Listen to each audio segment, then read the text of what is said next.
కనుక మనందరికీ మెయిన్‌గా ప్రాబ్లమ్ అంటే బయట లేడీస్ అనేది ఎక్కువగా ప్రాబ్లమ్ ఫేస్ చేస్తున్నారు ఏంటంటే గనక బ్లడ్ పర్సెంటేజ్ అనేది చాలా తక్కువుంది. ఇది సంజీవని జ్యూస్ ఫ్రెండ్స్ ఇది.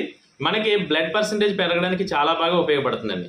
మీరు ప్రతి ఒక్కళ్ళు ఎవరైనా సరేనండి బ్లడ్ పర్సెంటేజ్‌కి ఏంటంటే వీట్ గోల్డ్ ఇస్తాము. వీట్ గోల్డ్‌తో పాటుగా సంజీవని జ్యూస్ కూడా యాడ్ చేసినట్లయితే మంచి రిజల్ట్ అయితే వస్తుందండి బ్లడ్ హిమోగ్లోబిన్ పర్సెంటేజ్ పెరగడానికి. అలాగే ఇది దీంట్లో ఉసిరి ఉంటుందండి. అలాగే కరక్కాయ ఉంటుందండి. దీనివల్ల ఏమవుతుందంటే కనుక బాడీకి సలవ చేయడానికి కూడా బాగా ఉపయోగపడుతుంది. ఫైల్స్ పేషెంట్ కూడా నేను అలోవెరాతో పాటుగా కాంబినేషన్గా ఈ జ్యూస్ అయితే ఇవ్వడం జరిగింది. వాళ్ళకి బాడీ హీట్ ఎక్కువ అవుతుంది కాబట్టి ఆటోమేటిక్గా కూల్ చేయడానికి కూడా బాగా ఉపయోగపడుతుందండి సంజీవని జ్యూస్. దీనిని అందరూ కూడా వాడచ్చు. అలాగే ఇది బ్లడ్ పర్సెంటేజ్నే కాదండి, యాక్టివ్ని అంటే దీని పేరులోనే ఉందండి సంజీవని జ్యూస్ అని. అందరూ వాడచ్చండి. కిడ్నీ స్టోన్స్ ఉన్నా, గాలి బ్లేడర్లో స్టోన్స్ ఉన్నా కూడా మంచి రిజల్ట్ అయితే ఇస్తుందని. ఇది ప్రతి ఒక్కళ్ళు కూడా ఒక్కొక్క బాటిల్ అనేది మన దాంట్లో చాలా ప్రొడక్ట్స్ అయితే ఉన్నాయి. దాంట్లో ఒక్కొక్క బాటిల్ అనేది వాడుకుంటూ వెళ్తూ ఉంటే మన యొక్క ఇన్నర్గా ఏమైనా ప్రాబ్లం ఉంటే కూడా క్లియర్ అవుతుందండి.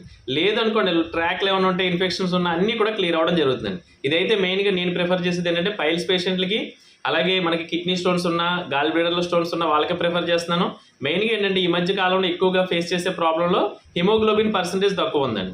వానికి పెంచడానికి సంజీవినితో పాటుగా ఏంటంటే కనుక వీట్ గోల్డ్ ట్యాబ్లెట్ కూడా రెగ్యులర్గా ప్రిఫర్ చేస్తున్నానండి. దీని యొక్క ఎంఆర్పీ అనేది ₹525 ఒక పర్సన్ వాడితే 1 మంత్ అయితే వస్తుందండి. ఇది డైరెక్ట్గానే తీసుకోవచ్చు, అదే వాటర్లో మిక్స్ చేసి తీసుకోవచ్చు, పరగడుపుని తీసుకోవచ్చు, టిఫిన్ తర్వాత తీసుకోవచ్చు.